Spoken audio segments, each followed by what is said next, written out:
Friends நேற்று வீடியோவில் வந்து கோவக்காய் யாருக்கெல்லாம் பிடிக்கும்னு நான் வந்து வீடியோ போட்டிருந்தேன் ஃப்ரெண்ட்ஸ். இன்னும் வந்து நான் வந்து கோவக்காய் வந்து ஃப்ரையை தான் ஃப்ரெண்ட்ஸ் பண்ண போகிறேன். அதுக்கு வந்து ஒரு ஃபேனில் வந்து எண்ணெய் விட்டு கடுகு தாளிச்சிடுவேன் ஃப்ரெண்ட்ஸ். அப்புறம் வந்து கொஞ்சம் தேங்காய் துருவல், பூண்டு, அப்புறம் வந்து பச்சை மிளகாய் எல்லாமே அம்மா வந்து நறுக்கி வச்சுருக்காங்க. இப்போ நான் வந்து பூண்டு பச்சை மிளகாயை வந்து இப்போ எண்ணெயில் போட்டு வதக்கேன் ஃப்ரெண்ட்ஸ். வதக்கினதை வந்து நான் வந்து இப்போ வந்து பொடியாக எடுத்து வச்சு நறுக்கி வச்சு ரவுண்ட் ஷேப்பில் நறுக்கி வச்சேன் அந்த கோவக்காயை வந்து அதில் போட்டு வதக்கிய ஃப்ரெண்ட்ஸ். கோவக்காய் வந்து இப்போ வந்து நம்ம வந்து நல்லா வந்து வதங்கணும். நல்லா வதங்கியதோட வந்து கோவக்காயை நம்ம வந்து கொஞ்சம் நேரம் வதக்குவோம் ஃப்ரெண்ட்ஸ்.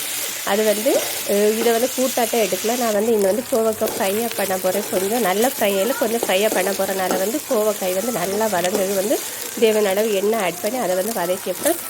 கோவக்காய் இப்போ வந்து ஓரளவு வதங்கினதை வந்து கொஞ்சம் வந்து மஞ்சள் கொஞ்சம் வந்து சிக்கன் மசாலா ஆட் பண்ணி ஃப்ரெண்ட்ஸ். ஆட் பண்ணி எல்லா மசாலையும் கோவக்காயில் மிக்ஸ் ஆகுனதை வந்து நான் துருவி வச்சு தேங்காய் துருவல் அதில் ஆட் பண்ணால் என்னுடைய ஸ்டைலில் சூப்பரான கோவக்காய் வந்து ஃப்ரை வந்து வறுவல் ரெடியாக வருது ஃப்ரெண்ட்ஸ். நீங்கள் இந்த மெத்தடில் ட்ரை பண்ணி பார்த்துட்டு எப்படி இருக்குன்னு கமெண்ட் பாக்ஸ் வந்து கமெண்ட் பண்ணு ஃப்ரெண்ட்ஸ். தேங்க்ஸ் ஃபார் வாட்சிங்.